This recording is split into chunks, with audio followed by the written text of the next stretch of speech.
to be part of this webinar series. Kama alivyosema David, naitwa Dr. Patricia Boshe, natokea Breakthrough Attorneys, specifically ni head wa kitengo cha Data and Cyber Law Practice, ambapo tuna specialize kwenye masuala ya data privacy, data protection, wengine wanasema digital regulation, data governance in general, as well as masuala ya cyber law and child online protection.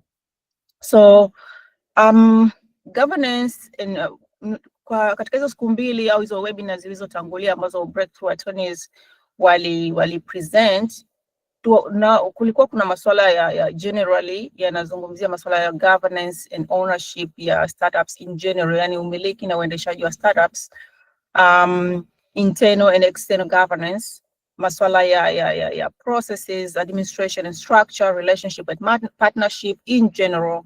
Sasa kwa leo, kwa upande wangu mimi nitakuja na the same things, yani structure, people and processes kwenye kuendesha startups. Ikiwepo katika processes tunazungumza general processes ya kurun startups, administration and structures, how you structure your organization, how is your administration mandated to perform certain tasks. But also we are going to look into relationships and partnerships, relationships within the organization, and how that relationship is related to data you're processing within your organization, as well as partnerships. Ni watu ambao mnahusika nao kwa namna moja au nyingine as partners, wanaweza kuwa ni sponsors, ni funders, and how data processes or data governance and management within your organization might affect your relationship, or might improve, or might damage your relationships with partners. So without any further ado, let me go ahead with the presentation. Is it seen well? I'm trying to do the presentation mode. So straight ahead on why data governance matters. You know, most cases mtu kizungumza kuhusu biashara au businesses, the first thing. Samahani Dr. Patricia. Ndio. I think presentation imetoka. Can you reshare? Oh, okay. Hapo bado haionekani. Yeah, bado haionekani. Okay, 1 minute. Sorry for that.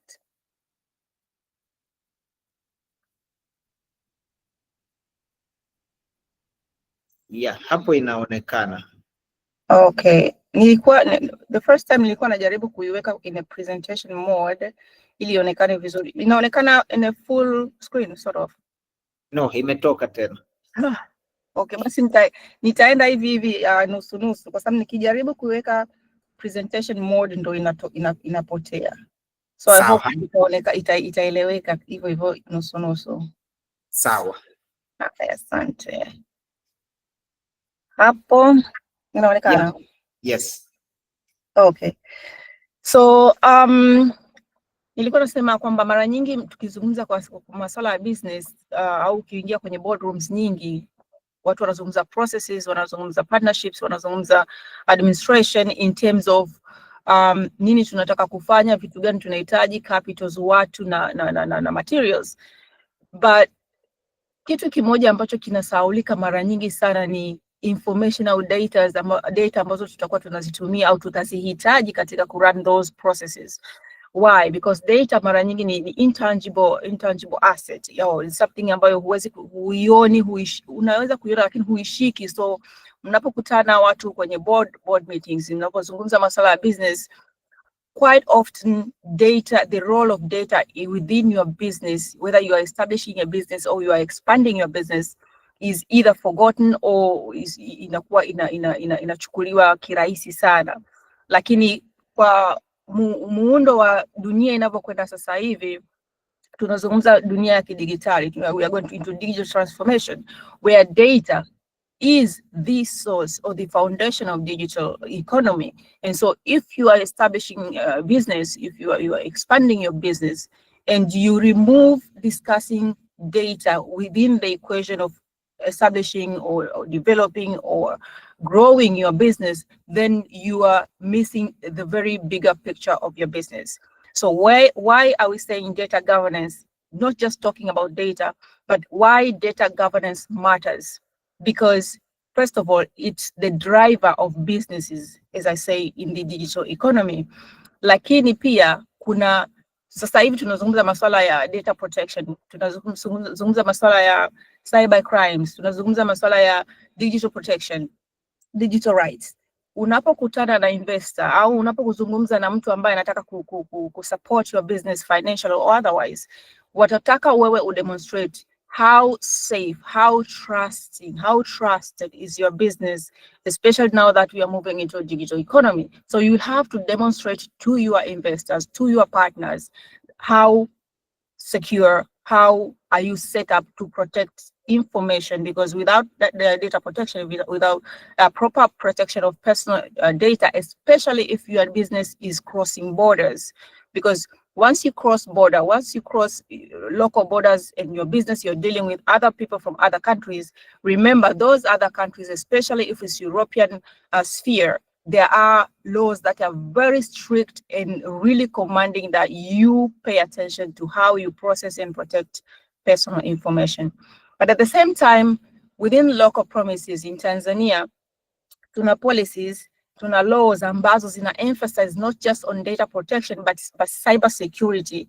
At the same time, we have Vision 2030 and 2050 ambazo zina kuhitaji wewe kama hata kama sio startup, hata kama ni an individual ambaye una run a certain kind of business or partnership, to ensure that your processes, whenever data or personal data is involved, that data is collected, processed and kept safe and secured. So now I'm unable to move.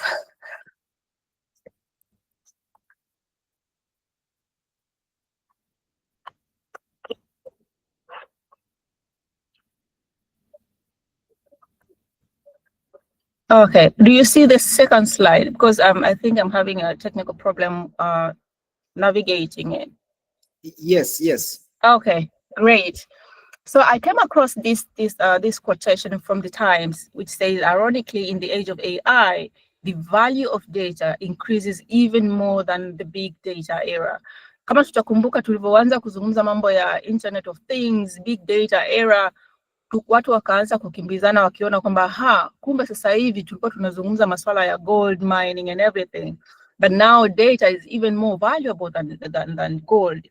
So watu wakaanza understand kwamba data is very important katika kurun, establish and to develop businesses. But now that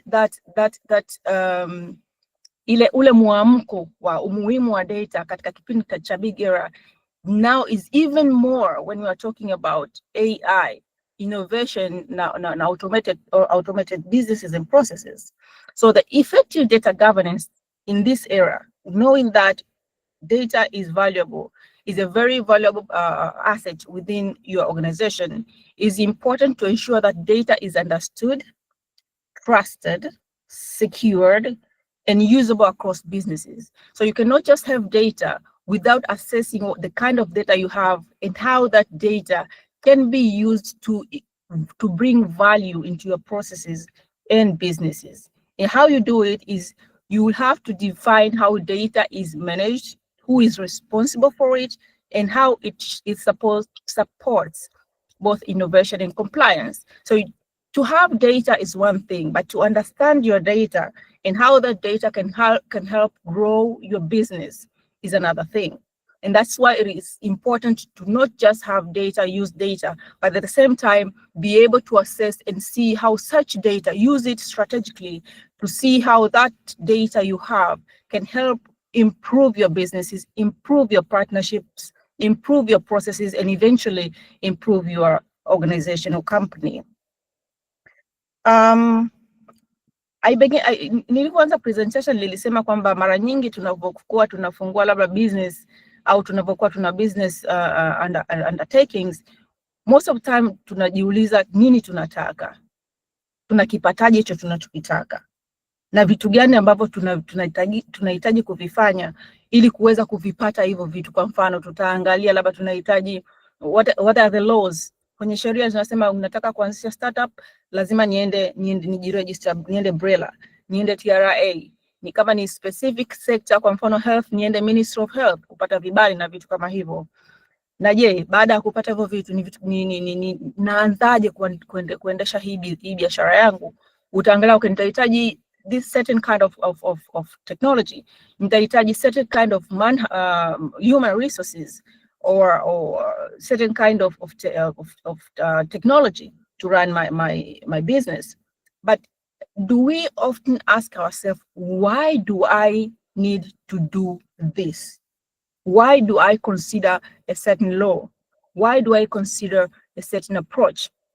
So according to the Medium, which most often speaks of importance of data in terms of data governance, it really places emphasis on the first question to be asked, or a first question a person to ask themselves to be a why. Before you go to what and how, ask yourself why. And in this context, in the context of data governance, utajiuliza, kama nataka kuhakikisha kwamba data ambazo niko nazo kwa ajili ya organization yangu zina support my processes, zina support increase au kuchochea partnerships and investment, how do I do that? Why do I need to use data and how do I use such data, and for what purposes do I not use such data to increase, whether your goal is to improve investment, or your goal is to improve processes, your goal is to improve administration within your organization. The first question would be why, how I do it, and what things I need to be incorporated in those processes. When you focus on data, or when you focus your activities on best approaches on data governance, there are three things that may come into play. First of all, your outcome. You'll be able to see what outcomes data management can bring into your organization. One of the things that proper data governance will allow you to conduct faster analytics. We know that at the digital economy, at the digital within the digital transformation at the moment, analytics plays a very huge role katika kudetermine organization yako inaendaje, na kama the path you are taking into conducting your business is the proper path, na je hiyo path unayochukua katika kurun your business itakuletea yale manufaa ambayo unategemea kuyapata within the time period ambayo umejitengea kupata hayo manufaa. Lakini at the same time, to be able to use data to project, forecast, and understand the dynamics of the world, you are able to reduce certain risks that your company or your organization or your processes might be facing. And by reducing those risks, you are improving your processes and outcomes of your organization. You are saving costs, and you might also be able to identify new revenues for the activities that new streams to gain for more money or income for the activities that you're doing within your organization. At the same time, as I say, you're in the terms of reducing risk, you will be able to identify and eliminate weak links ambazo zipo within either it's your processes, people you are dealing with, investors you're welcoming into your organization. By using data among all those processes, you are able to identify what are the weakest links that might affect whether your partnerships, your processes, the kind of people you are dealing with, the laws that you are supposed to adhere to. So data will also give you insights in terms of what are the weakest points within my organization, what are the strength we have that we can bank on to support growth, to support production, to support processes. At the same time, it supports using data in a way that is better managed, can also enable you to reuse data and to self-service your processes in your organization, rather than having data that instead of supporting your processes, it brings sort of challenges, or it supports, or it leads to gatekeeping of processes or partnerships or innovation. Again, it's like I'm going in circles, because in terms of why data governance matters, because this is the core of the rest of the presentation. And it is important that we understand deeply on the importance and the need to create value in data to support our processes, partnerships, and investment, as well as product and eventually economic growth within our startups. So better governance of data will lead to faster and better insights, trusted data products, internal data marketplaces, analytics at scale, and data-driven business models. These are just sort of it's a sort of a summary of what I've just spoken in terms of the importance of data, or why data governance matters. So the result is you'll have improved product insights using high quality data. You will avoid data silos and inconsistencies. You will ensure transparency for partners and regulators. Kumbuka kwamba unapokuwa unafanya biashara yako, kuna regulations or authorities ambazo zitakuwa zikikuhitaji, for example, labda provide I'll give an example ya Data Protection Commission in Tanzania. Huwa wana conduct data processing audits. So if you do not have proper frameworks or proper systems that govern data processing within your organization, and you do not have record of those processes, itakuwa vigumu sana pale Data Protection Commission atapokuja akitaka conduct audit of your data processing activities, and you have no way of showing your activities. That means utajikuta kwenye matatizo na Data Protection Commissioner. Same with partners or investors.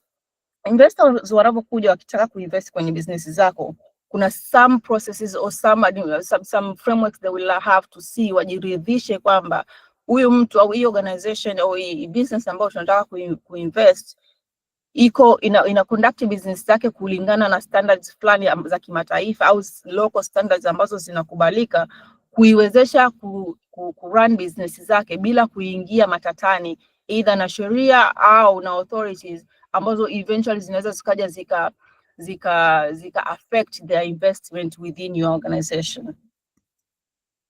So how do you govern data within your organization? The first and foremost, cha kwanza kabisa ni establish data ownership and accountability. Within your organization unakuwa na data tofauti. Unaweza kuwa na data za wafanyakazi, kwa mfano. Unaweza kuwa na data za customers, unaweza kuwa pia na data za partners. Unaweza kuwa na data za business kama business yako mwenyewe, kwa mfano wewe ni mtu unatengeneza vitu vya technology stuff. You will have, for example, information about your products, information about ownership of those products, information about maybe intellectual property and patent ownership of those products. So you have different categories of data that you have or you're using within your organization. And those data or categories of data, their access mechanism, usage mechanism, storage mechanism, management mechanism will differ depending on nature of data, who has access to that data, who owns that data, and so forth. So after you have established ownership of data and who is accountable for certain kind of data within your organization, you will then be in a position to be able to define access, implement access control, and establish data handling standards to support not just proper processing of such information, but at the same time to support creating value within those information that you have. But at the same time, ensure that those information or the data you have and the people who have access, who have control to data, process data within the legal mandate established within the laws in Tanzania, for example, cybersecurity or data protection law.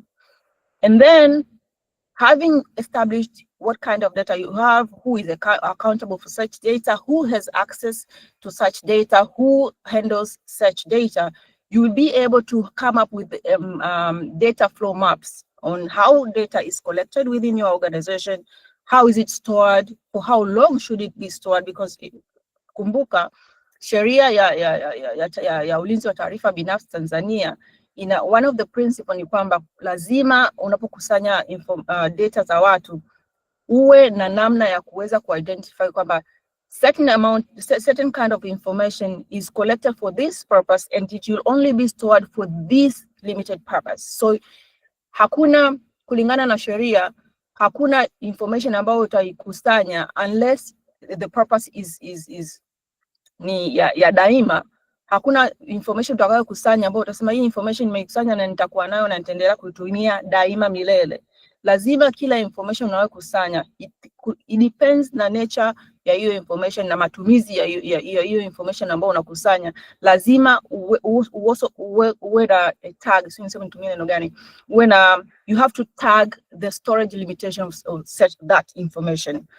But at the same time, it will also show what uses do you intend to use for that specific data, the sharing mechanism and sharing parties, to whom the data will be shared with, why, for what purpose, for how long. And it also show that when will such information be deleted. And this also is according to the data protection law of Tanzania and many other international best practices. Eventually, this will also support your compliance with, as I say, Tanzanian laws and some global data protection standards. To give you a map of how data ownership can be created, how you can create or design data governance and data ownership framework within your organization. First of all, you have to, this is just a rough and very simplified a matrix on how you can create a data governance framework within your organization. Because, as I said before, governance without accountability is destined to be ineffective. You have to identify who owns that data, and making their accountability visible is a very, very critical step in guiding or governing data within your organizations. So you will have sort of a matrix depending on, inategemea na ukubwa wa kampuni yako na wingi wa information ambazo unazikusanya kulingana na kategori zake. Hiyo matrix yako itakuwa kubwa kiasi gani au itakuwa ndogo kiasi gani.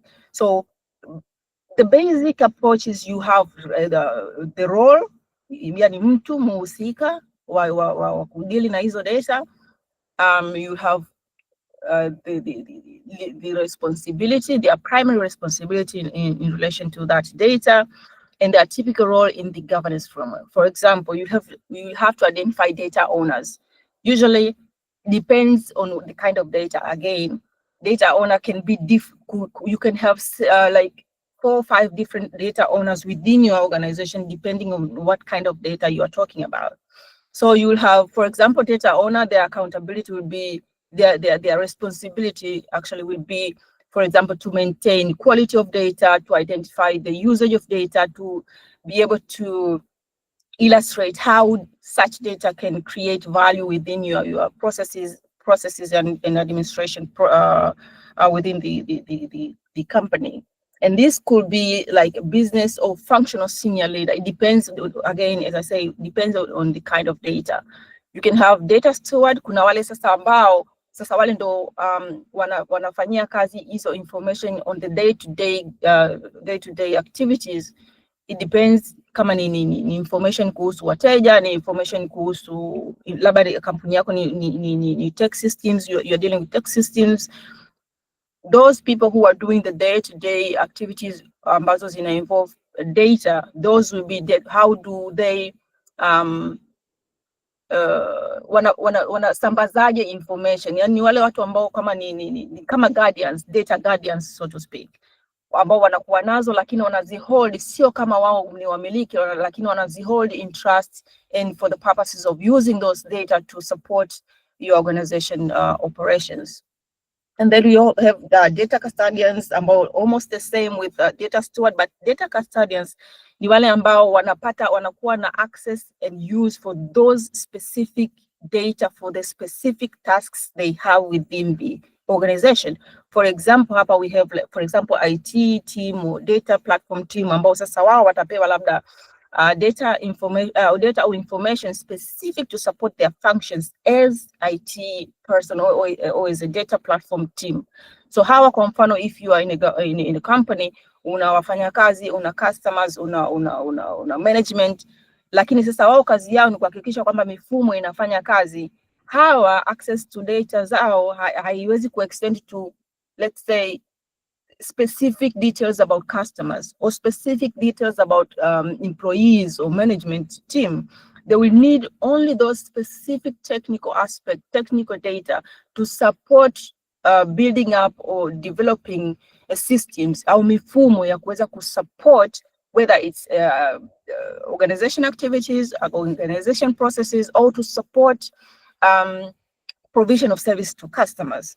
So you will see kwamba depending on your role within the company, depending on the role of a person within the company, access to personal data or hata kama sio personal data will depend on their role within the organization. But then you have the bigger at the top of the triangle, we have data owner ambaye sasa huyo ndo labda ndo owner wa business au ni director ambaye sasa yeye sasa ana oversee au ana supervise every kind of data that is within your organization, na yeye atakuwa accountable kwa ajili ya all the processes, whether ni processes ambazo zinafanywa na data steward or data custodian na vitu kama hivyo. And then you will have, kwa mfano sasa hivi ukiangalia Data Protection Act ya Tanzania ina kipengele inachosema kwamba makampuni au data controllers wanaochakata data za watu binafsi wanatakiwa wawe na data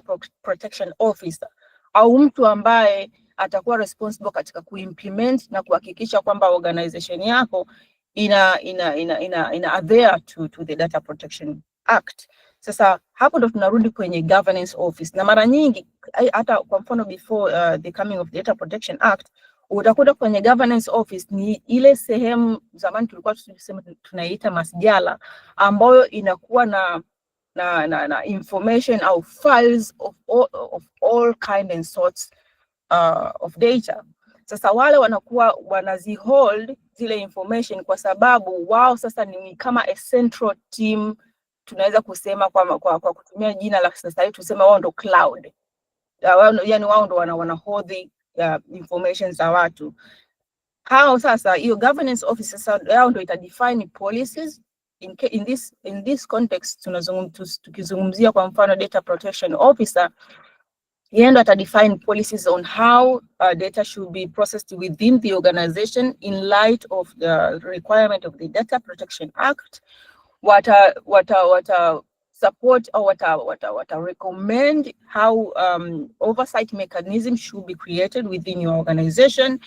Watakuwa ndo wale watu, kwa mfano kama mtakuwa mnafahamu kwa sasa kwenye hiyo Data Protection Act kuna rights za data subject, yani haki za mmiliki wa, yani muhusika wa hizo information ambazo uko nazo, ana haki ya kuweza kuona au the right to access their information which your organization is holding.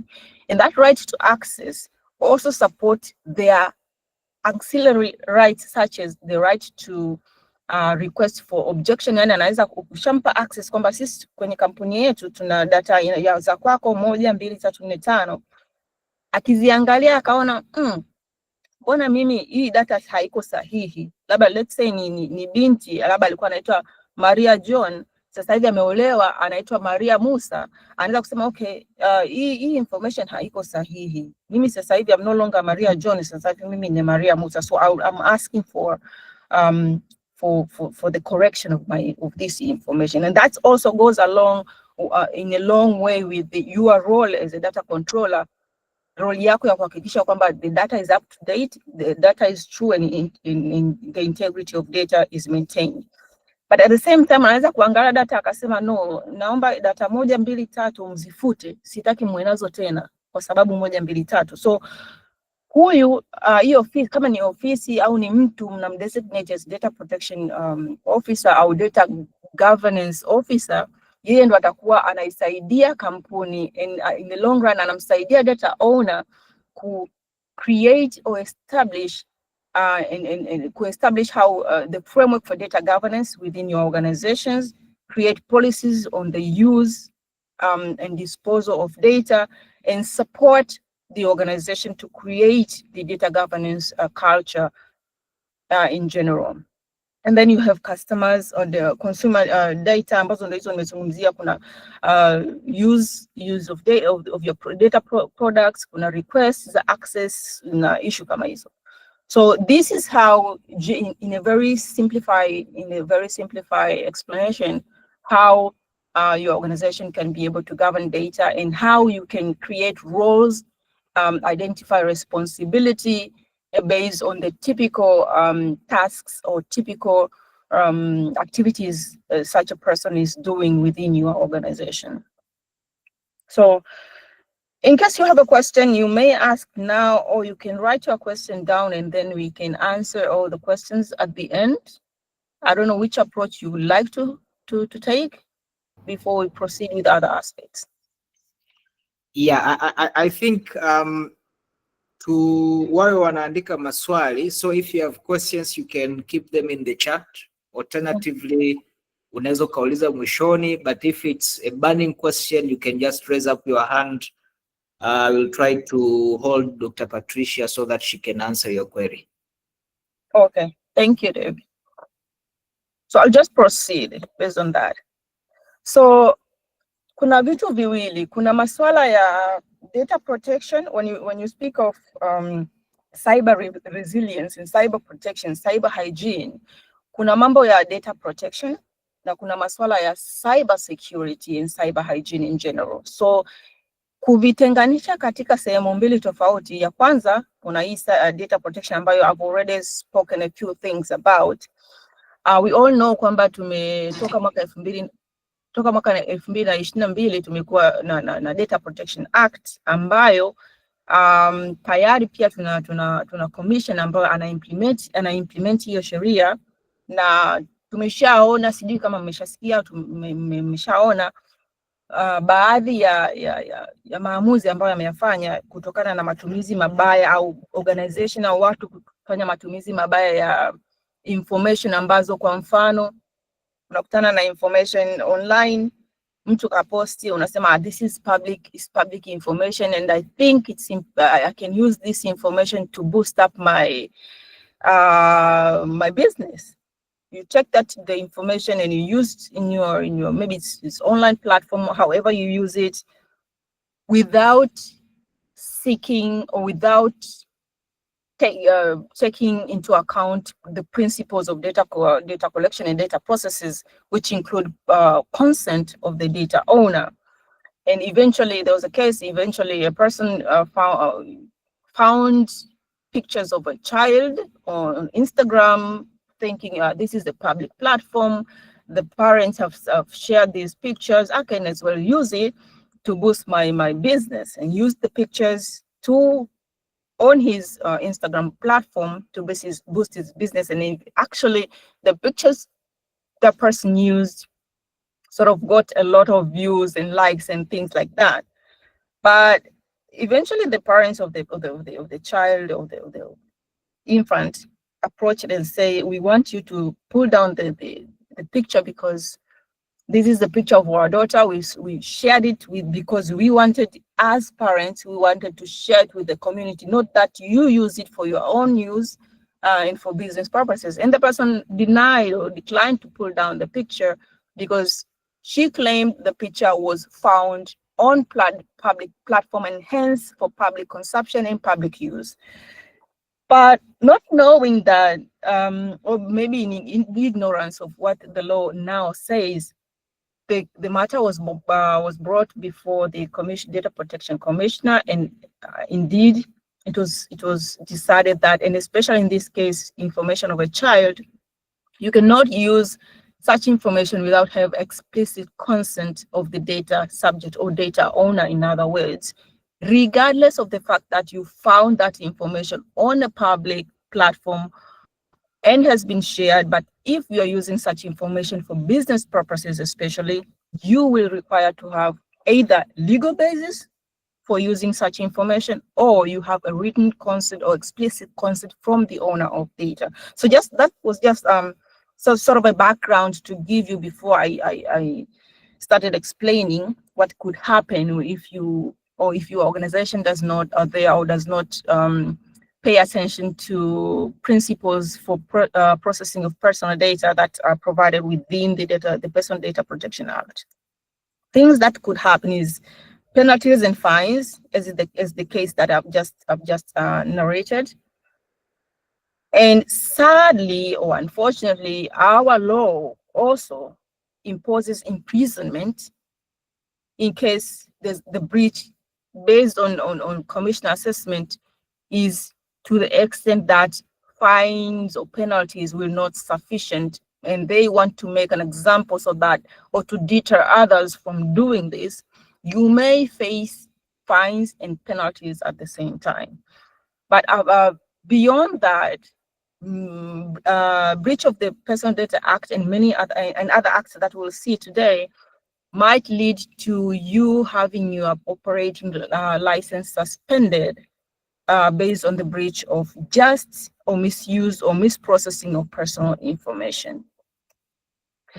Just as an example, a general fine within the Data Protection Act is maybe imposed by the Commission is 100 million shillings, and if it's an imprisonment, it could be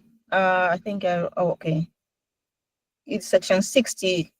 This is an unlawful disclosure. For example, you have information of a person within your organization that person has given you, or you've obtained from a person, and you're processing for legal purposes based on maybe on consent or legal basis, and one of your staff or one person or an individual from your organization exposes such or disclose such information beyond the processes, those require processing of your organization activities, you could face a fine for that could be less than 1 million shillings, but not exceeding 5 million shillings. So even a simple fact of just disclosing small amount of information that was given to your organization to a third party, who the person who owns data had not foreseen you doing that, could lead your organization into paying fine for just such a disclosure. Some of the principles that maybe are important in this context that are provided within the Data Protection Act is that when you collect personal information, make sure that you limit the information you are collecting to the purpose of which you want to process for. Let's say you want to collect information for the purposes of providing a certain service. So once you collected that information, make sure you do not collect more information or information beyond that is required for you to enable your company to provide that specific purpose, service. And that is the purpose limitation in data minimization. You have to minimize the collection of data to what purpose that person or your customer or the processes that you have to do in your organization requires. And you may not, this principle also means that you may not use that information for other purposes not foreseen by the data subject, or other purposes beyond which was communicated to the data subject upon the time of collection of such information. Another thing is that we know the law requires that before you process personal information, you have to first either get the consent of the person whose data you're processing, or there are other bases for processing personal information, which could be maybe for contractual reasons. You have other legal bases as a controller that you need that information to run your processes that are legal, and you need the information of that person for legitimate purposes of the controller, which is you. So there are several bases to collecting and processing personal information beyond consent. But either it doesn't matter kama utatumia ni the basis for processing the personal data, kama ni consent or other legal basis. The core thing when it comes to data governance is that you have to make sure that you manage those processes that are based on consent and those which are based on legal basis, so that, as I said before, in case the data protection commissions come and want to conduct audit, they will need to see your processes, purposes for those processes, a legal basis for those processes. And so legal basis could be consent or other legal basis, as I said. And so you need to document those information so that when the commissioner comes, if the commissioner comes, you have documentation, you are accountable for your processes, and you are able to account in terms of documentation. And then you have to pay attention to user rights, as I said before, and this will be the role of data protection officer within your organization if that is required of your organization. And user rights, as I said before, include access, correction, deletion, blocking processes, and things like that. But again, as I said, companies, we know most companies zinafanya business zake not just within Tanzania, but they do business across borders. When it comes to transferring of personal data across borders, the law, that the data protection law of Tanzania has set up a sort of a sub framework for processing of personal data across border.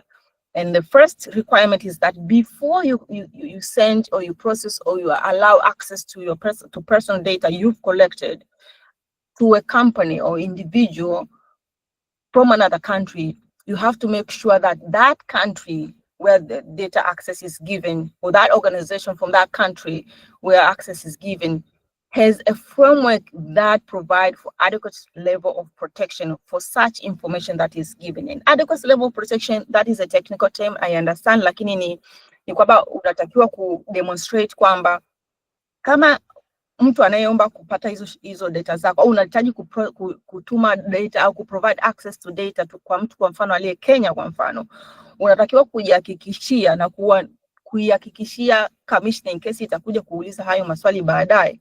And that goes back to documentation, kwamba Kenya ina framework ya kulinda taarifa za watu binafsi ambayo ina provide adequate level of protection. Kwa Kiswahili chake sio nisemeje, ni kwamba inatoa ulinzi wa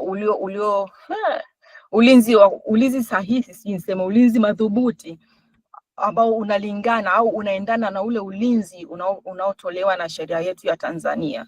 So hivi ni vitu ambavyo unatakiwa kuvifikiria au kuwa navyo au kutengeneza framework, data governance framework within your organization, kuhakikisha kwamba hivi vitu vipo within, kama ni utatengeneza ni matrix, kama utatengeneza ni depending on how you approach this, to make sure kwamba all these things are taken into consideration when you are processing personal information, whether it's within Tanzania or across borders. So that was about data protection law in general and in a very nutshell. And now we are going into security aspects. When you talk of security aspect in this context, we are mostly focusing on Cyber Crimes Act, because that is hiyo ndio sheria ambayo inahusika zaidi na masuala ya security. Data protection inahusika zaidi na masuala ya ulinzi wa taarifa binafsi. Hii ya security inahusika na, of course, security ya taarifa binafsi, lakini pia security ya infrastructures that you have within your organization. So kuna sheria kadhaa ambazo pia unatakiwa uzifikirie ukiwa unazungumzia masuala ya security, lakini pia kuna namna ambazo nikiwa naenda utaona kwamba kuna some connection between hizi sheria nyingine na sheria ya ulinzi wa taarifa binafsi. Kwa mfano, TCRA ina the online content regulation, ambayo hiyo online content regulation inahusikana na masuala ya e-marketing. Sijui kama e-marketing ni zile message tunazozipokea kwamba sijui kuna SportPesa, sijui kuna hizo message ambazo tunatumiwa bila kuziomba, so to speak, ambazo zinatumwa labda na makampuni ya simu. Zingine tunaona wakati wa uchaguzi unatumiwa za uchaguzi. Kuna zile za polisi kwamba usitume sijui vitu fulani, ni uvunjifu wa sheria. Hizo message, au za mabenki kwamba tunatoa mikopo, hivyo hizo message ndio tunaziita e-marketing. And then tuna Cyber Crimes Act, ambayo yenyewe sasa ina provide security measures and obligation to protect your infrastructures, including kama ni internet, your way of connecting. If ni kama ni computers within your premises, una protect vipi, unahakikisha vipi computer zako au system internet network yako, internet or other kind of networks ambazo you have within your organization, they are impenetrable kwa mtu ambaye hayuko authorized. Kwa mfano, do you use passwords? Do you have unazo software za kulinda au za protect your computers from maybe hackers, from viruses, from na vitu kama hivyo. And then we have sheria ya COSTECH, ambayo sasa hiyo ina deal zaidi na masuala ya invention and ownership of those innovations. Kwa mfano, masuala ya intellectual property, nadhani the last presentation kutoka kwa colleague mwenzangu Freddy alizungumzia sana masuala ya intellectual property and patent na jinsi ya kuzilinda.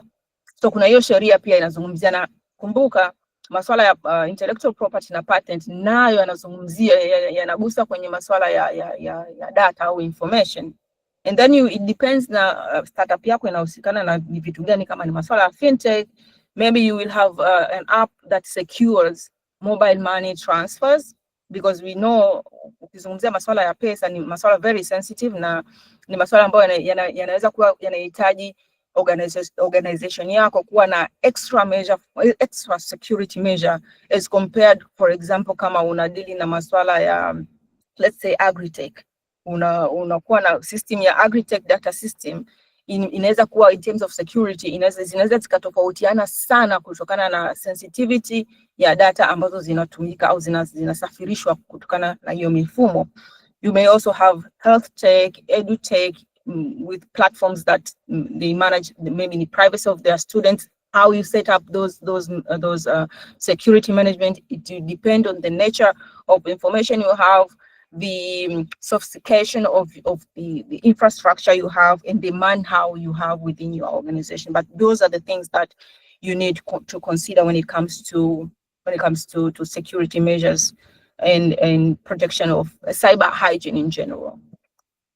So the key component of security frameworks, which I think most of us know, but we do not pay attention to them in terms of tukianza kuzungumza masuala ya cyber hygiene or data governance, ni vitu ambavyo tunavifanya kila siku. Ukiingia siju kwenye M-Pesa yako lazima utaweka nini, ile pin yako, au ukiingia kama ni your emails una password yako. Ni vitu tunavifanya, lakini je, tunavifanya kwa usahihi? Hiyo ndio swali ambalo tunataka tujiulize when we speak of cyber hygiene or we speak of data governance. Tunavifanya kwa usahihi kivipi? Kwa mfano, mimi naweza kuwa nina akaunti 3 za email, na akaunti zangu 3 zote za email natumia password hiyo moja, au kwenye nina labda nina namba ya mtandao huu na namba ya mitandao 3 tofauti, na yote natumia online money, na katika na pia nina bank account, na katika ATM zangu na hizo passwords za hizo pins za kwenye online money is the same number, alafu naweza namba yenyewe natumia ni 12345 or 1234. Does that speak of a cyber hygiene enough to secure or to protect to provide security of your information or information kama ni information za wateja unadili nao, kwa sababu kwa mfano mimi tuseme password yangu ya one of the mobile money ni 12345. Niko mahali naingiza hiyo password, mtu akaiona ninavyoingiza hiyo password, akaokota labda pochi yangu ambayo ina kadi za benki, au hata kama hiyo pochi itakuja kuwa na simu, hata kama baadaye nikasema nikagundua nimepoteza pochi, nikaenda nikabadilisha password ya hiyo labda hiyo, kwa sababu ni simu, nikaenda kubadilisha password ya kwenye simu, huyo mtu akienda benki akatumia kadi yangu ya let's say Visa card or whatever benki ya kadi itakuwepo huko ndani, akatumia 1 2 3 4 the password ambayo mimi naitumia across all my platforms, obviously ataweza kuingia na kama ni pesa kuchukua pesa, kwa sababu I wasn't hygienic enough with my security framework to protecting my information. So yes, we know about authentication and identity management, but do we do it in the right way? Those are the things that you will have to ask yourself. You will have to sort of train your organization, train your staff on how best to support password hygiene and credential vaults to make sure that your systems are protected, even when ikitokea kwa bahati mbaya labda a third party au mtu ambaye hayuko authorized come across a password to one or two of your systems. How do you recover from that? Or how do you reduce vulnerability ambazo zinaweza zikapelekea huyo mtu aliyepata hiyo password ku access others mifumo mingine within your organization? That is one of the things that tunahitaji kujiuliza na kuvifanyia kazi ili kuhakikisha kwamba mifumo yetu iko robust, lakini pia mifumo yetu hiyo iko secured. We do the best we can pale ambapo tunaweza, lakini kuna loops ambazo zinaweza zikabakia, lakini ni loops ambazo kama zitakuja kutokea kutumika vibaya tunaweza tukazimanage if we were very cyber hygienic to begin with. And then kuna sehemu ambazo tunahifadhi information zetu, and now we mostly talk of cloud services, cloud saving na vitu kama hivyo. How do we identify the cloud system that we want to save our information? What are the configuration and security management or security measures within those cloud? What can we do beyond what is provided within the cloud package to support or to increase security of information that we have or we are processing within our organization? Because we know that there are a lot of cloud providers at the moment, but before you choose one, yes, kuna maswala ya fedha. Unaweza kusema mimi nitaenda na hii kwa sababu at least organization yangu ndo kwanza naanza, kwa hiyo sina kipato cha kutosha kuweza kwenda na B, nitaenda na Cloud A kwa sababu Cloud A iko more affordable ukilinganisha Cloud B and C. So, but have you just consider beyond malipo, beyond expenses za kuhost, za ku save information zako kwenye hiyo cloud, na kuangalia je, hii Cloud A security measures zake ziko vipi kukilinganisha na Cloud B and C? Kwa sababu one thing I will tell you, once you have your data breached from, let's say hata kama ni uko kwenye cloud, once you have your data breached, once you lost, and that will lead to losing trust to your customers, to your partners, to your investors. That could be the downfall of your business. And so it is important, as much as we want to save money, it is important to assess other security aspects when we are choosing or we are deciding on what cloud systems or what cloud services we want to use for our information, especially if you're a startup inahusikana na maswala sensitive kama ni fintech, maswala ya hela au ni maswala ya afya. Unajua afya nayo inahusisha sensitive information. That is a decision that wewe na organization yako or your management of your organization will have to make based on the kind of data you are using.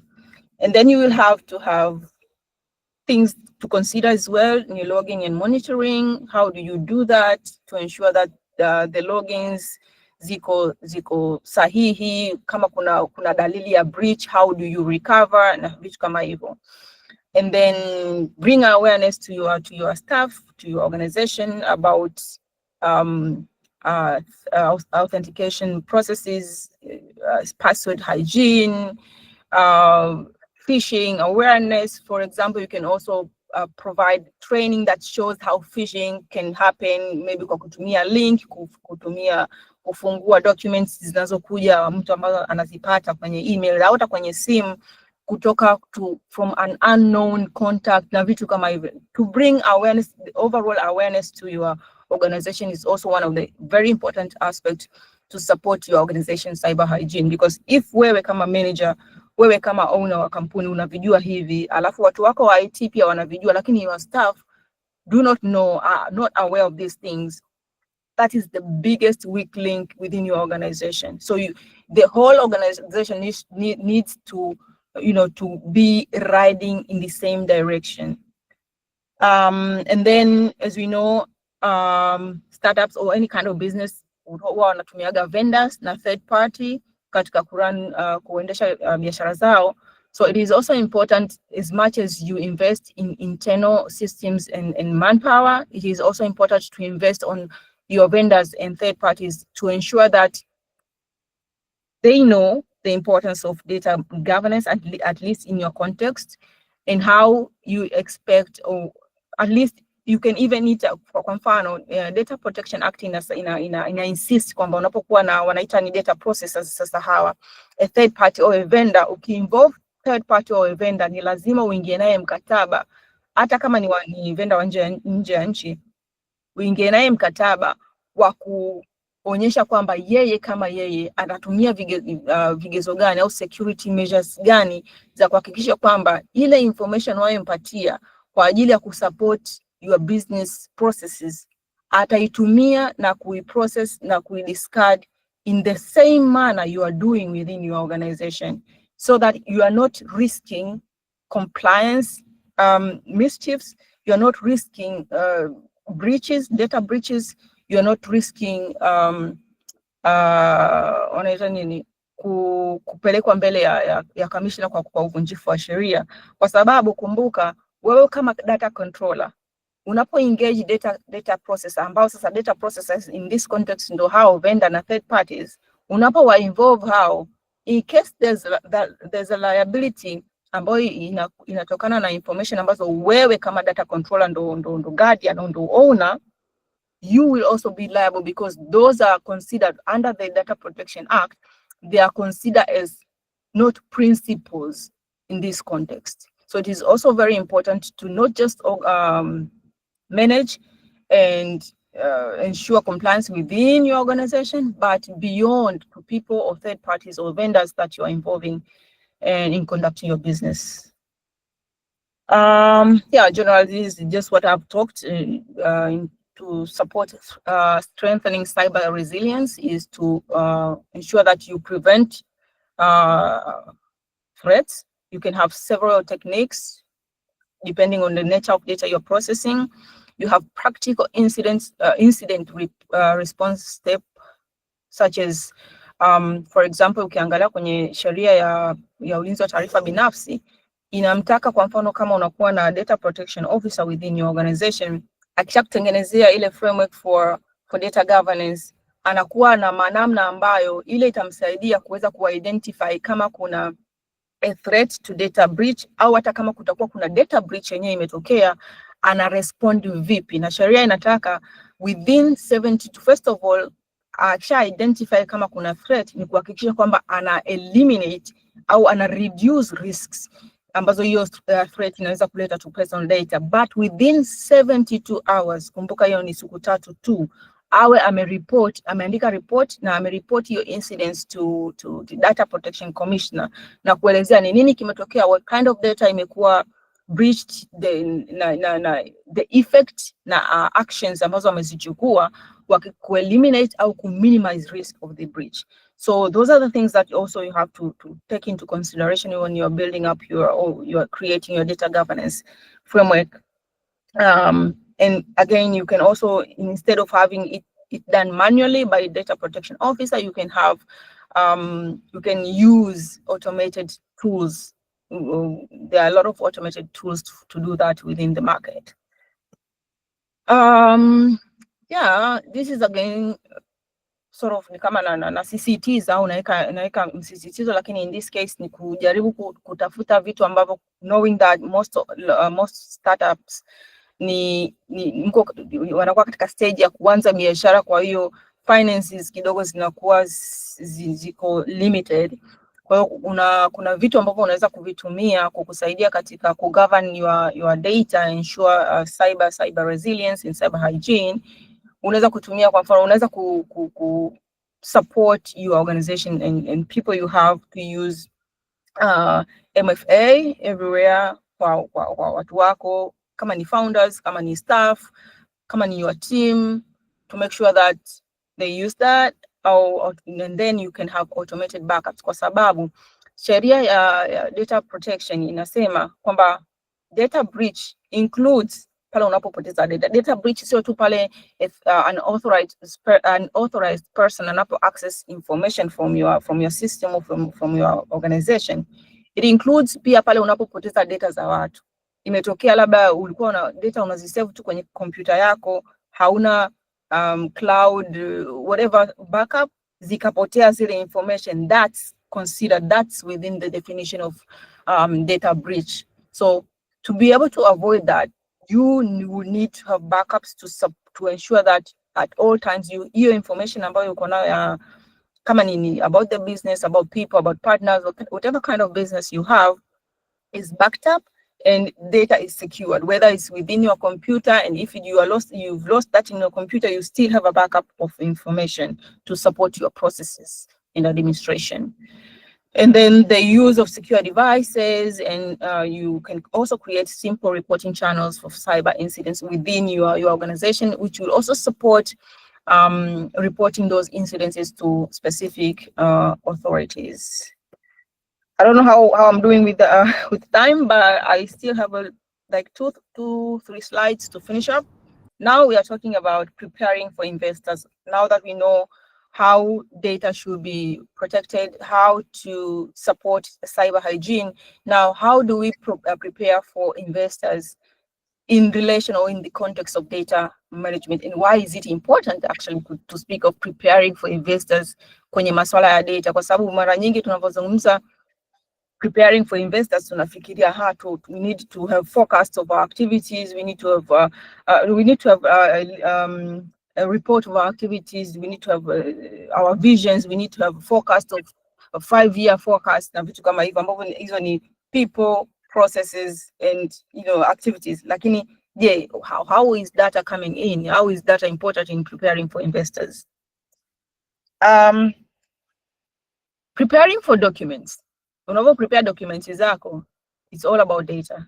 Iwe ni labda ni rudi nyuma kidogo, mara nyingi tunapozungumza protection of personal data, hata hiyo sheria ya ulinzi wa taarifa binafsi, tunazungumzia personal data, lakini kuna personal and non-personal data. So non-personal data ni data zote zile ambazo hazihusiani na mtu mmoja kwa moja, na huwezi kuzitumia kumidentify mtu mmoja kwa moja, lakini pia hizo zinahitajika na ni muhimu sana kwenye governance of your startups. And so when we speak of documentation, we are talking beyond personal data ambazo tumezungumzia in terms of protection within the Personal Data Protection Act. So your documentation about founders agreement, Freddie, my fellow colleague, the other time, the last presentation, he spoke of founders agreement. You need to have those founders agreement. Your investors will need to know, will need to see what are the prior agreements you have within your organization. How is your data clean? Do you have clean data to show your dealings, to show how you run your startup, to show how processes are running within your organization? So you will have founders agreements. If you have, what policies do you have in terms of we have privacy policies, we have different kind of policies depending on the type of organization you're running. Controls, what controls do you have within your organization? Controls in different aspects, not only controls in terms of data data governance and data processes, but also controls in terms of productions, in terms of other processes and administration within your organization. What controls do you have? Have you documented those? And do you know where to find them within your organization? Work and data flow. What are workflows? How does workflow within your organization looks like? Because those will determine, will help the investor to determine whether what he's trying or what he wants to invest in runs its processes according to what he or she feels it's comfortable to, to deal with. And it could also support you in terms, you and your investor, kwamba akanaweza kaangalia labda yeye ni amerun your line of business for a long time, and maybe he or she once used the kind of workflow you're using, but came to find out a different approach ambayo inasaidia growth, inasaidia revenue production much better than the one you're doing. So it is also important to document your work and data flows so that it can also not just inform the investors, but also support investors or any other partner that you might come across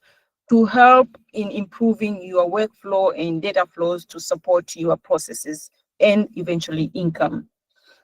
And then you will have to have security maturity assessment. These are things ambayo ni reports ambazo either atakuwa anaziandika data protection officer in terms of data processes, incidents, breach incidences, how do you deal with those incidences, how the company has been managing those security breaches, or what has the company put in place to ensure that hizo breach has it okay. So this is also very important to show to investors kwamba sisi tuko vizuri.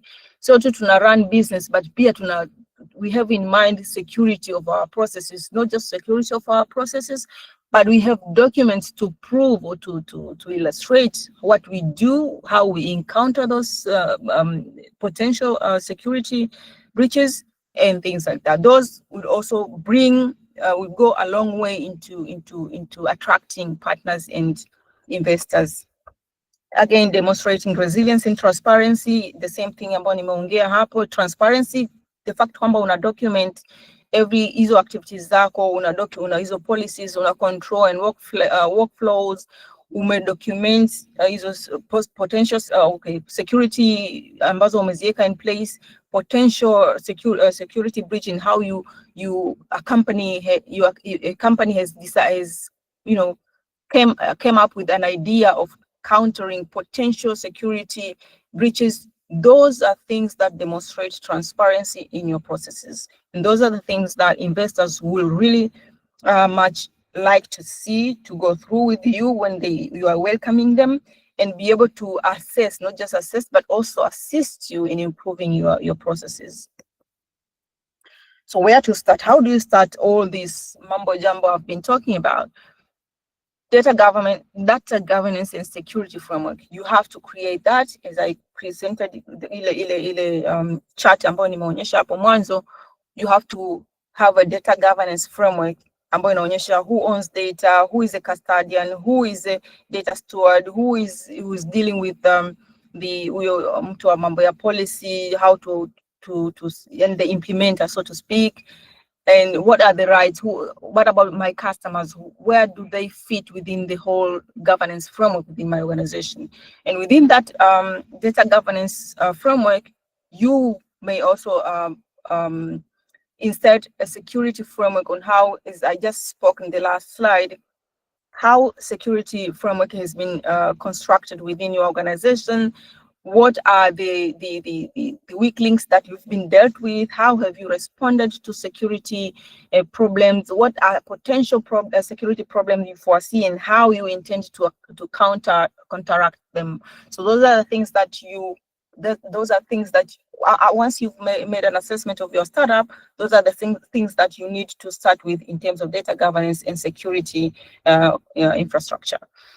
And then, very important, you have to identify sensitive data, because when you swallow sensitive data, hata commissioners, hata, you know, the board of directors, hata, you know, the board of directors, hata, the CEO, hata, the CFO, hata, the CTO, hata, the CIO, hata, the when you speak of kama unadili na your organization or your startup go beyond the local boundaries, sensitive data is something that watu wanapigia kelele kila siku. How do you protect sensitive data?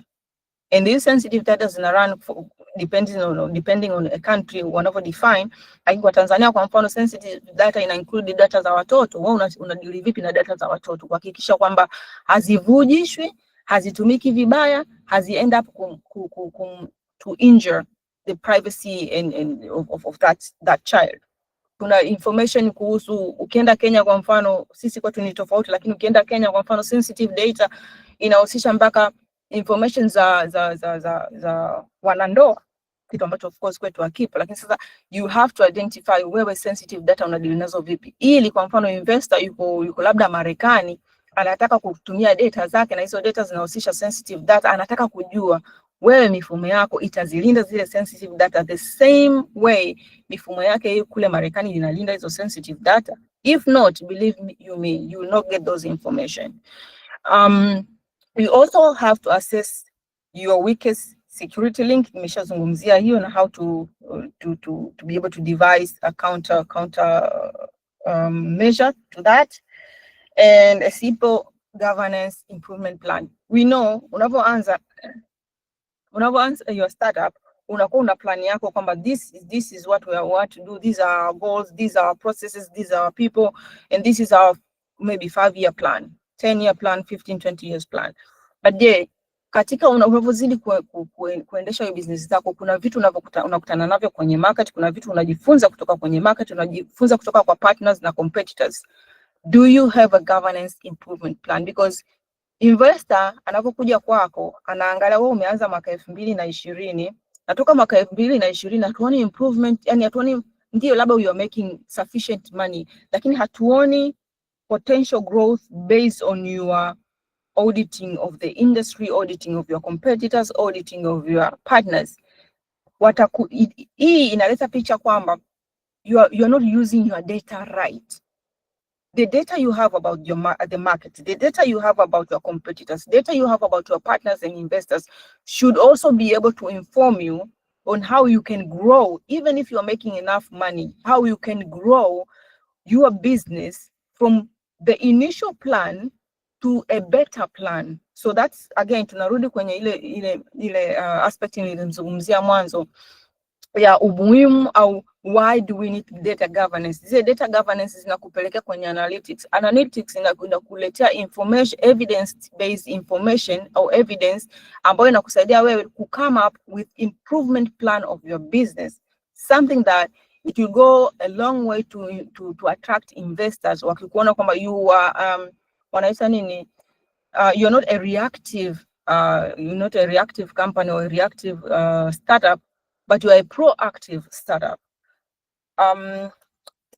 Then this is just a very simplified general matrix on how you can create your data governance system. Kwa mfano unakuwa, kwa mfano tukirudi kwenye ile matrix ile table ya kwanza, tulionyesha owner roles na vitu kama hivyo. Sasa hii it goes beyond, inaanza kuvunja aina ya information au aina ya data uko nazo na kuzicategorize ili kuweza kukusaidia wewe kuflag whether this information requires extra security measure, this information requires, kwa mfano sheria ya data inasema kuna zile information ambazo kwa mfano wewe ni kampuni yako inatumia automated means of processing information, ina require kwamba any automated processing of personal information requires a human agent to make sure kwamba hizo automated processes hazipelekei maamuzi ambayo yako biased.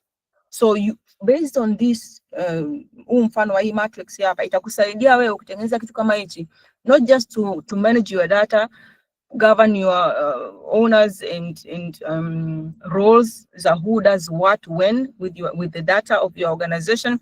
It will also help you to have a clear and overall picture of data processes within your organization. It will also show you kuna vitu gani ambavyo unatakiwa kupay attention in case when it comes to, kwa mfano hapo unapoona nimeweka nyekundu, yes, kwa mfano kuna personal data ambayo ni personal data, yes, lakini hapa kuna sensitive data. Nini ufanye kuhusiana na hiyo sensitive data, na sheria inataka wewe udili vipi na hiyo sensitive data. Sasa wewe hii itakusaidia kutrack the kind of data you have, the sensitivity of data you have, to ascertain whether security measure within that kind or that category of data is sufficient to protect that data within the requirement of the law, and if not, to be able to prompt specific staff or specific department to do the necessary or to provide or to implement necessary security measure for that specific data.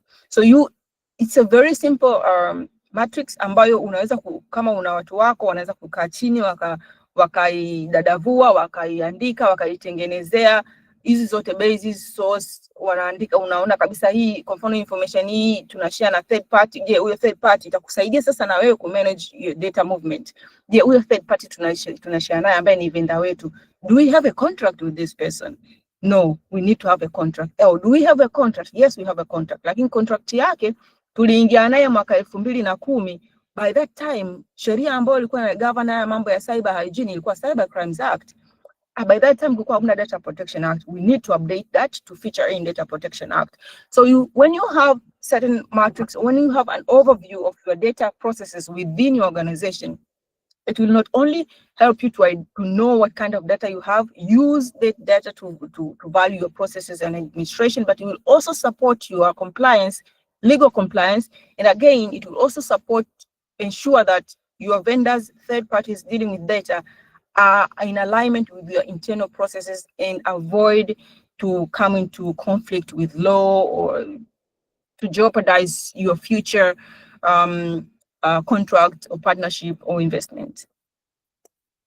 Last but not least, we have your playbook. So how do we go? I know haya yote nimezungumza, anaweza kuwa is a handful, ni mengi, lakini start small, scale smart.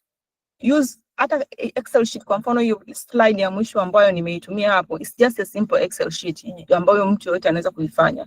You don't have to have there are packages that can support you do this, but you can start based on na ukubwa wa startup yako. You can start small with that Excel sheet. Start small, scale smart. What do you need to do? What kind of data, category of data you need to have in mind? How do you prioritize your governance? Document everything. Document is important. And then build a culture of cyber hygiene. This means capacity building, training your staff. Ensure that hata kama ni new staff anakuja anajulishwa bwana kuna 1 2 3, this is our code of ambayo it's important to have a code or a simple policy. Kwamba this is our policy that we use within our organization to make sure kwamba data inafanyika hivi in terms of passwords na nini. This is how we do it in our organization to ensure data protection and cyber hygiene. These are the things that we do not do, and these are the things we must do. Na huo ndo mwisho wa presentation yangu. Now kama kuna maswali, kuna concern, kuna comments, you are mostly welcome. Asante Dr. Patricia. Yes, karibu Elias. Okay, asante sana. So I have a quick question kwenye section ya key framework ambayo litaja kuhusiana na area third parties. So swali langu lipo kwenye this age of AI. How can we ensure data sanity? Kwa mfano tunajua kuna some AI tools ambazo haziko paid. Unaweza kutumia labda email, hey Patricia, you have won the contract of maybe 10 million and you don't disclose this information before ABC na D, ila unakuta labda kwa sababu ya mtu kwa haraka wa kujibu akaenda akachukua hiyo information kaiweka kwenye AI tools ikamtengenezea response, kumbe AI tool ina learn. Kwa mimi mtu mwingine anaweza akajaribu kuask kwamba kuna fulani amepata contract na ikaweza kurudisha jibu. Kwa hiyo ni kama ni indirect way ya kupass hiyo information. Sasa how can we ensure the data sanity kwenye this kind of time ya AI age ambapo kuna some kind of indirect ways of data breach. Sio kama hacking ila pia inakuwa ni you can have access to certain information without even authorized, as long as an AI agent imesha learn that information. So hilo lilikuwa ni swali langu la kwanza. Au I can niulize kwanza hilo, then I can see if I have follow-up question based on that. Endelea tu. Yeah, kwa hiyo kwa ya kwanza nilikuwa ndio hilo kwenye hizo data process with regard to third party agent hususan kwa AI, na pia la pili ilikuwa ni kwenye kuna kitu kinaitwa data protection impact assessment report. So yenyewe ni how much the frequency ya kusubmit that report is per year. Is it maybe ni mara mbili, mara moja, au once within 2 years? I'm curious to know if you have that number in your mind. Hayo tu mawili. Asante sana. Okay. Well, kwa swali lako la kwanza, your concern is really valid kwa sababu sasa hivi kila mtu hata mimi, first of all, AI is a tool to support, it's not a replacement of our brains, which we are doing it very badly. Kwa sababu hata mimi wakati mwingine nikiwa ni very exhausted, nimepata kitu na nahitaji kufanya analysis ya hii kitu, nachukua I'm tired and there's a deadline, I need to get answers to this. You just copy and paste on the ChatGPT or Gemini, whichever AI tool unatumia, to get a quick response. So what I'll say in terms of the cyber hygiene is that if you use AI, and it's a very important tool, very good tool to support your processes, use AI for data, for specific questions or requests that do not expose, especially personal information. For example, umetumiwa mkataba na investor. Huyo investor anataka huyo mkataba anataka upitie and then baadaye mje msaini. Kwa sababu umechoka, you are trying to find time kuusoma, uweze kurespond na kuona kama kuna sehemu ambazo unahitaji zifanywe marekebisho. Unachukua mkataba, una-upload kwenye AI, unauliza hilo swali ambalo unataka kuuliza, inakuletea summary ya vitu ambavyo of concern na vitu ambavyo how you should negotiate huo mkataba. Believe me, AI, huyo investor akitaka kujua kama umetumia AI, anaweza akarequest na akajua kwamba umetumia AI ku-assess huo mkataba. That's a downfall for you. That's a downfall for your organization. It is better uingie utoe $100,000 kwa mfano, ukatafuta tu mtu au mtaalamu wa kuweza kukupitishia, kukusomea huo mkataba kama wewe mwenyewe huna muda wa kusoma, aweze kukusaidia ku-identify areas of concern, akakusupport pia how you can, present your position rather than copying the whole thing to AI. As I said before, AI imekuja as a tool to support our processes and administrations, so to speak, au kutusaidia kwa vitu ambavyo sio kutufikiria, sio replace our thinking and our assessment capacity. So if you are using AI for everything that you do, eventually hiyo AI inaweza kuja kukuharibia wewe kama organization, kwa sababu the more information you feed the AI about you and about your organization, the more exposed your organization is. Kwa sababu your organization, information about your organization unazoziweka kwenye AI zinakuwa sasa ni mali ya hiyo specific AI, and it can use, kama mmeshasoma policies, privacy policies za hizo AI, it can use those information however, with whomever they want, because it now belongs to them. So what I would advise in this context is that, yes, use AI, but do not use AI to that extreme. Use AI to support your processes in the minimal way to guide you, but not to think and make decisions for you. Because again, AI kuna hii kitu wanaita hallucination.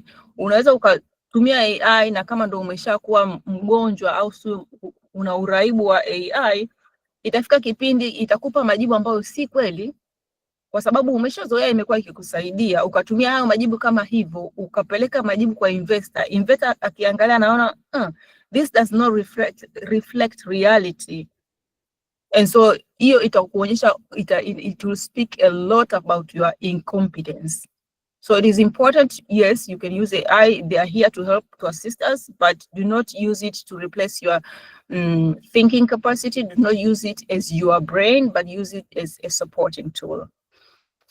In terms of data protection impact assessment, I'm not sure if I respond to the first question. You let me know if there's something that I've missed.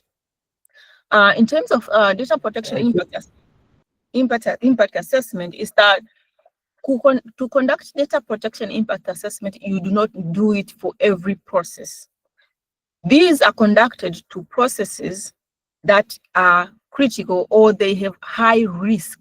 Kwa hiyo ukiwa kwenye startup yako una process certain kind of data, lakini unahisi kwamba hii activity ina pose a very high risk to privacy, ina pose a very high risk to rights of individual involved, then you will have to conduct the data protection impact assessment. It is not required for every process that you do in your organization.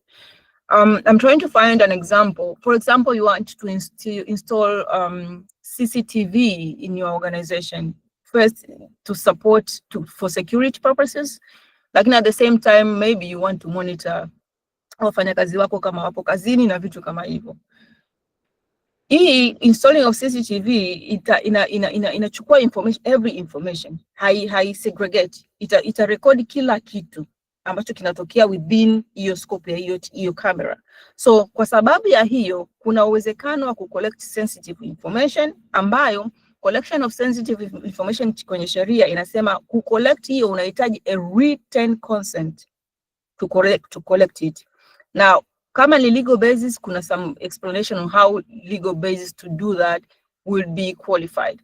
And so in this case, you will have to conduct data protection impact assessment to see what will be the impact of installing CCTV cameras, and will that, with the installation of CCTV camera and collection of information, go deep into infringing rights and privacy of people in a way that is not proportional to the intention of having this CCTV camera, for example, for security purposes and monitoring your staff. So no, it's not required for each and every process within your organization. Only those processes that you consider will cause or they pose a high risk to privacy and personal data. That's the law says. That is when the law says you have to conduct data protection impact assessment. Yes. Yeah, well noted. Thank you, Patricia. Okay. You're welcome. Asante Dr. Patricia. Kuna swali from Daniel. Daniel, kama upo unaweza ukauliza swali lako. Daniel Luanda. Nilipo kuna kelele, naweza nisisikike vizuri. Tunakusikia? Mnanisikia? Yes. Yeah, swali langu lilikuwa ni kwamba je, watu gani ambao wako responsible kwa ajili ya kufanya hiyo data auditing, na je inakuwa ni internal auditing au external auditing for those data? Internal auditing unafanya, yani ni kama unavyosema internal, ni ya kwako ndani wewe mwenyewe kufanya kujiassess. It's like a self-assessment process. Unajiassess, una-assess activities zako, una-assess processes zako, una-assess the kind of data you have, and you are assessing compliance based on the kind of data you have. Kuna mawili, kama you have data protection officer, au hata kama sio data protection officer, but you have a skilled and knowledgeable person, huyo mtu anaweza kufanya, huyo kama ni staff wako, anaweza kuifanya hiyo, as long as that person knows what and how to do it. If you do not have a person to do the audit, you can hire a person knowledgeable and skilled to do the audit for you, but then you have to provide that person with all the information they need. For example, the kind of data you have, the processes you do, the everything about your processes and administration that involve data, whether personal or non-personal data. And so it depends na capacity yako within the organization, if you can do it internally or if you cannot do it internally. In terms of who, okay, hii audit ambayo unaifanya ndani kwako Data Protection Commissioner huwa wana review, kuna documents ambazo unatakiwa kuzisubmit, I think it's annually, kuzisubmit kuonyesha, nadhani inaitwa record of processing if I'm not mistaken, ambayo ndio inaonyesha your processes, your compliances, kama kuna breaches, yani unaonyesha the whole thing, ambao unaisubmit kwao, wao wanaifanyia ni kama ndio kama auditing ya your processes without your organization. So yes, you can do it regardless of whether or not it's a requirement by law, to help you identify kama kuna weakest link, kama kuna sehemu ambazo hazicomply, kama kuna sehemu ambazo unahitaji kuimprove, ili mwisho wa siku utakapokuja kuiandaa ile ya kusubmit kwa Data Protection Commissioner iwe a clean audit report. So yeah, that's what I can say. Okay, thank you. You're welcome. Asante Dr. Patricia. Kuna swali lingine?